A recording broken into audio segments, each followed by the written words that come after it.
अगली बार ये लोकसभा हारेंगे, चिट्ठी लिख देंगे जी ये पार्लियामेंट्री फॉर्म ऑफ सिस्टम बड़ा खराब है, हम प्रेसिडेंशियल फॉर्म ऑफ सिस्टम ला रहे हैं, संविधान बदल रहे हैं, चुनाव टाल दो, चुनाव टल जाएंगे। ये क्या मजाक बना रखा है इन्होंने, नौटंकी कर रखी है इन्होंने।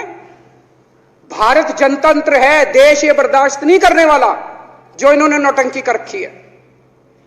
कहते हैं हम दुनिया की सबसे बड़ी पार्टी हैं, हम तो जी दुनिया की सबसे छोटी पार्टी हैं, फिर भी डर गए तुम लोग।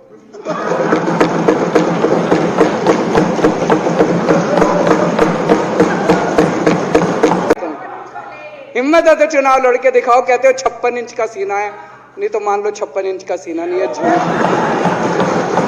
बीजेपी वाले कह रहे हैं कि बाबा साहब अंबेडकर और भगत सिंह की क्यों लगाई, सावरकर की क्यों नहीं लगाई, हेडगेवार की क्यों नहीं लगाई। ये बाबा साहब अंबेडकर से नफरत करते हैं ये लोग। बाबा साहब अंबेडकर चुनाव की प्रक्रिया रख के गए थे, इनका बस चले तो ये चुनाव कराना बंद कर। मिल्लत टाइम्स की खबरें पढ़ने, सुनने और देखने के लिए गूगल प्ले स्टोर से ऐप डाउनलोड करें। यहां आप उंगली की क्लिक में पढ़ सकते हैं 4 जबानों में न्यूज, उर्दू, हिंदी, अंग्रेजी, बांग्ला। आप ऐप पर मिल्लत टाइम्स की वीडियोस भी देख सकते हैं। आदर के साथ शहीदों को श्रद्धांजलि दी। भगत सिंह जी, सुखदेव, राजगुरु, उन लोगों को कल के दिन फांसी दी गई थी। उन्होंने देश को आज़ाद कराने के लिए सबसे बड़ी शहादत दी।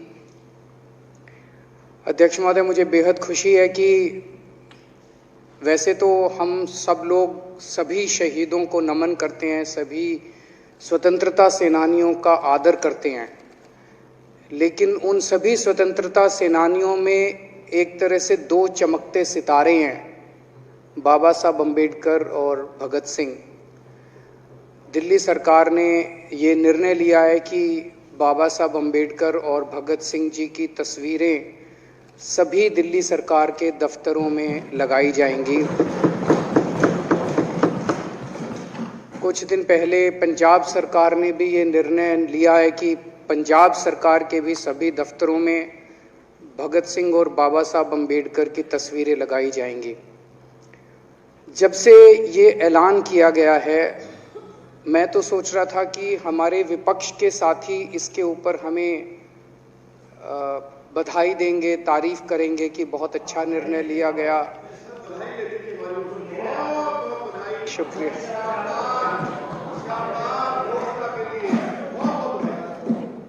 लेकिन जब से ये ऐलान किया है कि इतना, यहाँ तो कहने के लिए कह दिया, बाहर एक मिनट मेरे को पूरा, हमें इतना क्रिटिसाइज किया जा रहा है। बीजेपी वाले कह रहे हैं कि बाबा साहब अंबेडकर और भगत सिंह की क्यों लगाई, सावरकर की क्यों नहीं लगाई, हेडगेवार की क्यों नहीं लगाई। तो मैं कह रहा हूँ भाई सावरकर की और हेडगेवार की तुम लगा लो। अब देखो, जो बोल रहे थे उसमें तो किसी ने टिप्पणी नहीं की। मैंने कहा भाई सावरकर की बोल रहे हैं, सावरकर की और हेडगेवार की तुम लगा लो, हम बाबा साहब अंबेडकर की और भगत सिंह की लगा लेते हैं। कांग्रेस वाले चिल्ला रहे हैं, इंदिरा गांधी की क्यों नहीं लगाई, राजीव गांधी की क्यों नहीं लगाई, सोनिया गांधी की क्यों नहीं लगाई। तो हम कह रहे हैं भाई इंदिरा गांधी की तुम लगा लो, हम तो बाबा साहब अंबेडकर की और भगत सिंह की लगाएंगे। अध्यक्ष महोदय, मेरे को पता नहीं था ये लोग बाबा साहब अंबेडकर और भगत सिंह से ऐसी नफरत क्यों करते हैं सारे प्रतिपक्ष के लोग। मैं आपको बताता हूं क्यों करते हैं, और खासकर बीजेपी वाले बाबा साहब अंबेडकर से इतनी नफरत क्यों करते हैं, मैं बताता हूं आपको। बाबा साहब अंबेडकर ने संविधान बनाया, मैं बता देता हूं आपको, आप भी सेटिस्फाई हो जाओगे।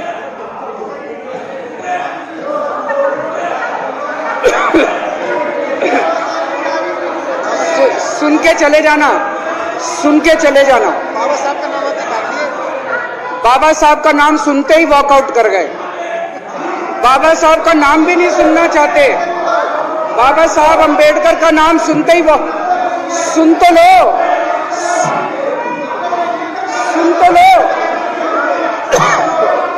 वो तमाशा, अब ये सब कुछ जो इन्होंने बोला वो सच बोला। सुन तो लो।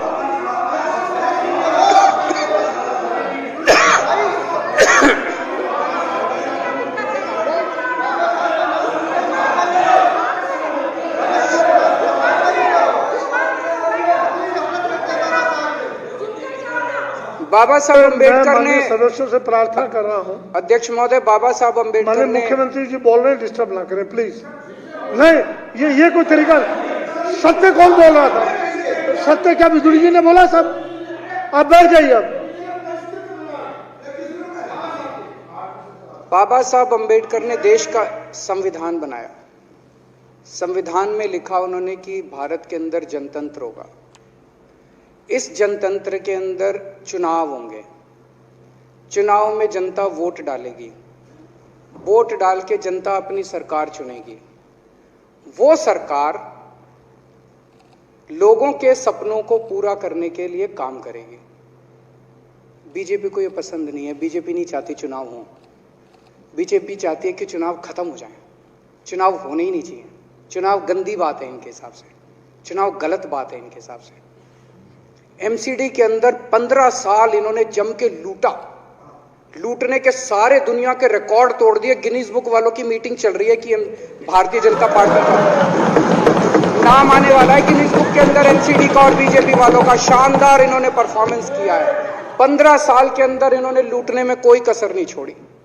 लूटने के बाद जब जनता में त्राही त्राही मच गई, लोग दुखी हो गए 15 साल के इनके शासन के बाद, और जनता ने मन बना लिया कि इस बार इनको मजा चखाएंगे और गुस्सा जाहिर करेंगे। चुनाव आयोग ने ऐलान कर दिया कि हम आज शाम को 5 बजे 9 तारीख को 9 मार्च को शाम को 5 बजे आज चुनाव की डेट्स की घोषणा की जाएगी। 4 तारीख को प्रधानमंत्री के दफ्तर से फोन जाता है, चिट्ठी जाती है चुनाव कमिश्नर को, चुनाव रद्द कर दो। पूरी दुनिया के अंदर आज तक ऐसा नहीं होगा कि प्रधानमंत्री सीधे सीधे चुनाव कमिश्नर को फोन करके और चिट्ठी लिख के कहते हैं कि चुनाव रद्द कर दो। इसलिए ये नफरत करते हैं बाबा साहब अम्बेडकर से। ये कहते हैं बाबा साहब अम्बेडकर नहीं होता तो जनतंत्र नहीं होता इस देश के अंदर। कल एक बीजेपी का बड़ा नेता मिला, बोला जी मैंने तो अपने बीजेपी के बड़े नेताओं को बोल दिया ये चुनाव का चक्कर छोड़ो, एमसीडी में भी एनडीएमसी जैसा कर दो। मैंने कहा इसका क्या मतलब? वो बोले जैसे एनडीएमसी में चुनाव ही नहीं होते, एनडीएमसी में केंद्र सरकार नॉमिनेट कर देती है, बोले जी एमसीडी में भी यही हो जाना चाहिए। अध्यक्ष महोदय, इनका बस चले ना इस देश के अंदर सारे राज्यों में और देश में चुनाव कराना बंद कर दें ये लोग। इसलिए ये नफरत करते हैं, इसलिए बाबा साहब अम्बेडकर से नफरत करते हैं ये लोग। बाबा साहब अम्बेडकर चुनाव की प्रक्रिया रख के गए थे, इनका बस चले तो ये चुनाव कराना बंद कर दे। कह रहे हैं हम तीनों एमसीडी को यूनिफाई करना चाहते हैं। अरे 7 साल थे तुम्हारे पास, सो रहे थे क्या 7 साल से? कहां थे तुम लोग 7 साल से? क्यों नहीं तुम लोगों ने क्यों नहीं तुम लोग यूनिफाई करने के लिए पैसे चाहिए? क्यों नहीं तुम लोगों ने यूनिफाई किया 7 साल से? चुनाव के 1 घंटे पहले तुम लोग चिट्ठी लिख रहे हो, अब सो के जागे हो कि अब यूनिफाई करोगे। तो यूनिफाई नहीं करना, चुनाव टालने हैं, क्योंकि हार रहे हैं। मेरी हाथ जोड़ के विनती है, हार जीत लगी रहती है। कभी ये पार्टी हारती है, कभी वो पार्टी हारती है, कभी आज बीजेपी हारती है, कभी आम आदमी पार्टी भी हारती है, कभी कांग्रेस हारती है। देश बड़ा है, देश की सोचो। आज आम आदमी पार्टी है, कल आम आदमी पार्टी हो सकता है ना हो। आज बीजेपी है, कल बीजेपी हो ना हो। आज केजरीवाल है, कल केजरीवाल नहीं होगा। आज मोदी जी हैं, कल मोदी जी नहीं होंगे। कोई बड़ा नहीं है, देश बड़ा है, मुल्क बड़ा है, कौम बड़ी है, समाज बड़ा है। देश को नहीं झुकने देना, देश को नहीं टूटने देना, देश को नहीं किसी भी हालत में देश पे आंच नहीं आनी चाहिए। ये लोग देश के साथ खिलवाड़ कर रहे हैं, ये लोग संविधान के साथ खिलवाड़ कह रहे हैं। हम यूनिफाई करना चाहते हैं। इन्होंने एक चिट्ठी लिख दी चुनाव आयोग को कि हम तीनों एमसीडी को यूनिफाई कर रहे हैं, इसलिए चुनाव टाल दो। चुनाव आयोग ने चुनाव टाल दिया। कल को दिसंबर में गुजरात के चुनाव हो रहे हैं। अब जनता कह रही है ये गुजरात हारेंगे। अब अगर ये गुजरात हारेंगे तो ये 10 दिन पहले चिट्ठी लिख देंगे चुनाव आयोग को कि भाई हम गुजरात को और महाराष्ट्र को एक कर रहे हैं, इसलिए गुजरात के चुनाव टाल दो। गुजरात के चुनाव टल जाएंगे। अगली बार ये लोकसभा हारेंगे, चिट्ठी लिख देंगे जी ये पार्लियामेंट्री फॉर्म ऑफ सिस्टम बड़ा खराब है, हम प्रेसिडेंशियल फॉर्म ऑफ सिस्टम ला रहे हैं, संविधान बदल रहे हैं, चुनाव टाल दो। चुनाव टल जाएंगे। ये क्या मजाक बना रखा है इन्होंने, नौटंकी कर रखी है इन्होंने। भारत जनतंत्र है, देश ये बर्दाश्त नहीं करने वाला जो इन्होंने नौटंकी कर रखी है। कहते हैं हम दुनिया की सबसे बड़ी पार्टी हैं, हम तो जी दुनिया की सबसे छोटी पार्टी हैं। फिर भी डर गए तुम लोग।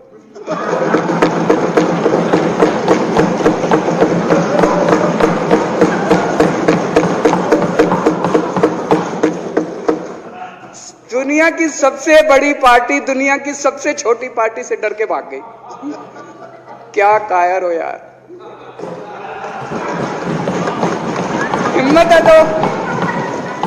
हिम्मत है तो चुनाव लड़के दिखाओ बीजेपी वालों, मान जाएंगे तुम। हिम्मत है तो चुनाव लड़के दिखाओ। कहते हो 56 इंच का सीना है, नहीं तो मान लो 56 इंच का सीना नहीं है, झूठ। नहीं तो मान लो कुर्ते के नीचे 56 इंच का सीना नहीं है, झूठ है ये। कल मैंने देखा, आपको भी बुरा लगा, मैं आपके कमरे में जब चाय पीने आया, आपने मेरे साथ अपना दुख शेयर किया कि जब एलजी साहब ने भाषण शुरू किया, ये सारे खड़े हो गए नारे लगाने। क्या कश्मीर फाइल्स टैक्स फ्री करो, और पीछे से 2 जने कह रहे थे दारू की दुकानें बंद करो। अब इनको भी नहीं पता आज नारे किस चीज के लगाने। ऊपर से आया तो था ऊपर से आया तो था, तो 2 जने कह रहे थे दारू की दुकान बंद करो, आगे वाले कह रहे थे कश्मीर फाइल्स टैक्स फ्री करो, फिर दूसरे वाले ने कहा बे आज कश्मीर वाला नारा लगाना है। तो जैसे रैलियां होती हैं, उसमें कुछ टीवी वाले माइक लगा देते हैं कि हाँ जी किस लिए आए हो, तो वो यूं यूं देखता है किस लिए।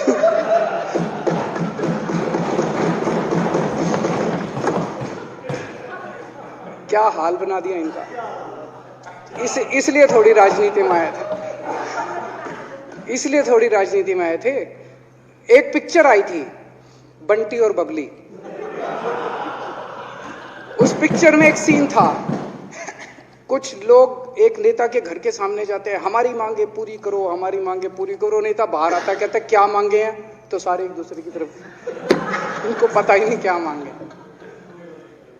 आज सारे देश की सारी भारतीय जनता पार्टी एक पिक्चर के पोस्टर लगा रही है गली गली में जाके। पूरी सारी भारतीय जनता पार्टी देश में एक पिक्चर के पोस्टर लगा रही है। इसलिए राजनीति करने आए थे। पिक्चरों के पोस्टर, अपने बच्चों को क्या जवाब दोगे? घर जाके बच्चे पूछेंगे पापा क्या काम करते हो? पिक्चरों के पोस्टर लगाता हूं।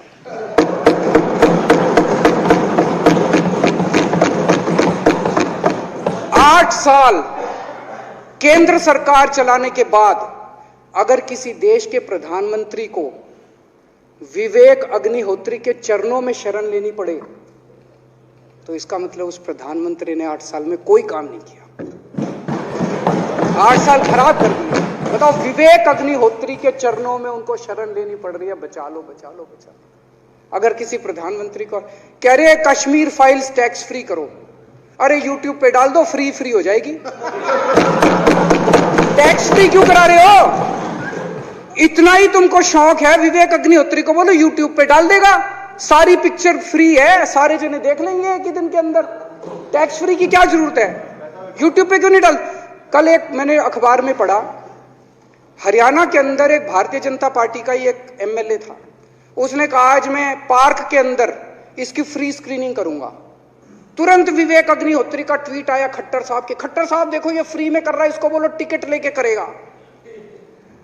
भाई साहब, कश्मीरी पंडितों के नाम पे कुछ लोग करोड़ों रुपए कमा रहे हैं, और तुम लोगों को पोस्टर लगाने का काम दे दिया। आंखें खोलो, क्या कर रहे हो तुम लोग? वो करोड़ों कमा गया, कश्मीरी पंडितों के नाम पे करोड़ों कमा गया, और तुम लोग पोस्टर लगाते रह गए। क्या हाल बना दिया तुम लोगों का यार। आंखें खोलो तुम लोग।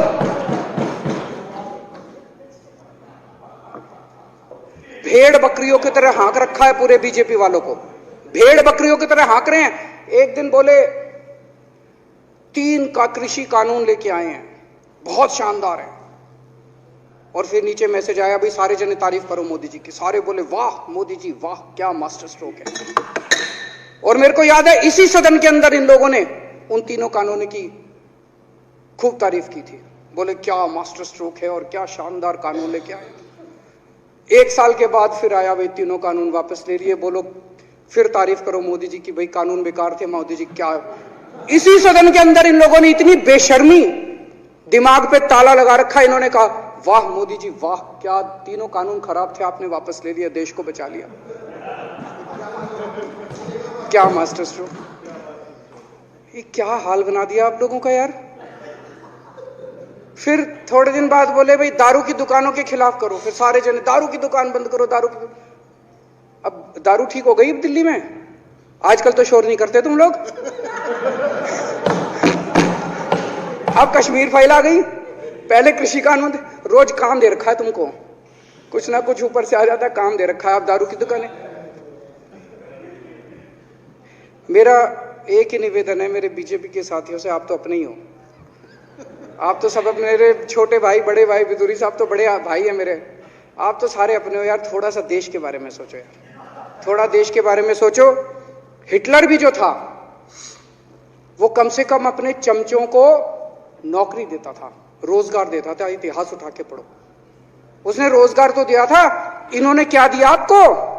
आपके बच्चों को नौकरी दी, आपके घर में कोई खाने पीने का इंतजाम करा, आपकी बिजली का इंतजाम करा।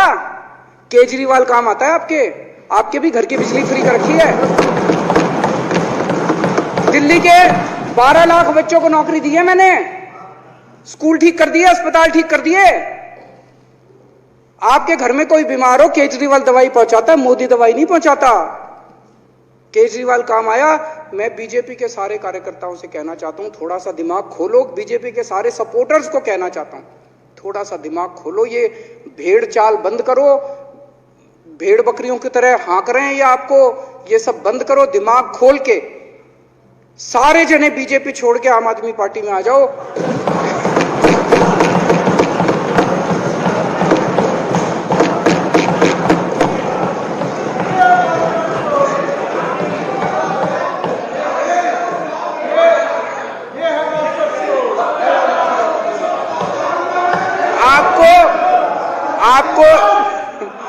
आपको इज्जत मिलेगी, सम्मान मिलेगा, आपसे कतई झूठे नारे नहीं लगवाएंगे। राष्ट्र निर्माण में आपको साथ लेंगे हम, राष्ट्र निर्माण करेंगे आपके साथ मिलकर। ये पोस्टर भी नहीं लगवाएंगे झूठी फिल्मों के। और जो भी करना हो, कम से कम यार ये पिक्चर का प्रमोशन करना तो बंद करो। ये गंदे लगते हो तुम लोग, अच्छी शोभा नहीं देता आप लोगों को यार। आप अच्छे आदमी हो, कुछ करने आए थे राजनीति में, कहां पिक्चर के पोस्टर और प्रमोशन करने में लगा दिया। कल एलजी साहब की स्पीच पूरे देश ने सुनी। एलजी साहब को एक तरह से केंद्र सरकार का नुमाइंदा माना जाता है। एलजी साहब ने भी हमारी सरकार की कितनी तारीफ करी। 50% जीडीपी 5 साल के अंदर बढ़ गया, भारत में आज तक कभी किसी राज्य का नहीं बढ़ा। इतने शानदार काम दिल्ली सरकार ने किए हैं कि केंद्र सरकार द्वारा नियुक्त एलजी साहब ने भी दूसरी सरकार की, आम आदमी पार्टी की सरकार की भूरी भूरी शब्दों में तारीफ की। मैं एलजी साहब का बहुत बहुत शुक्रिया अदा करना चाहता हूं और इस धन्यवाद प्रस्ताव का समर्थन करता हूं।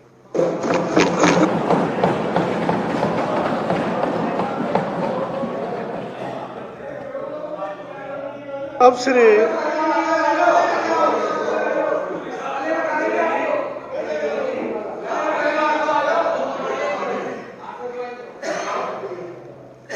श्री गोपाल राय जी माननीय विकास मंत्री द्वारा प्रस्तुत धन्यवाद प्रस्ताव पर सदन के सामने है।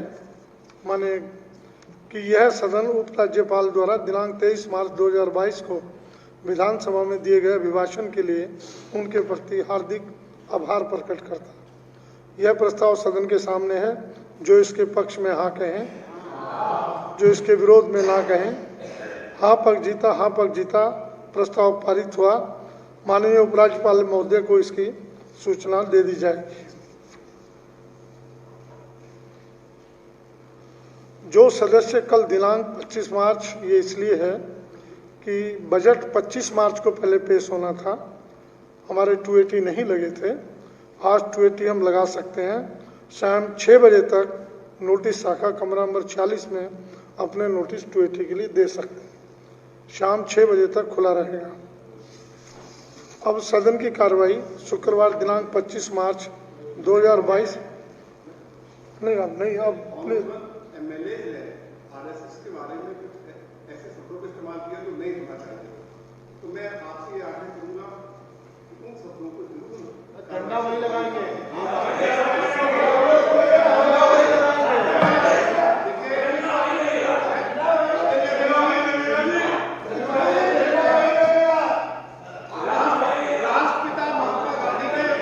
नहीं, कौन से शब्द इस्तेमाल किए? शब्द तो बोलिए, शब्द कौन से इस्तेमाल किए?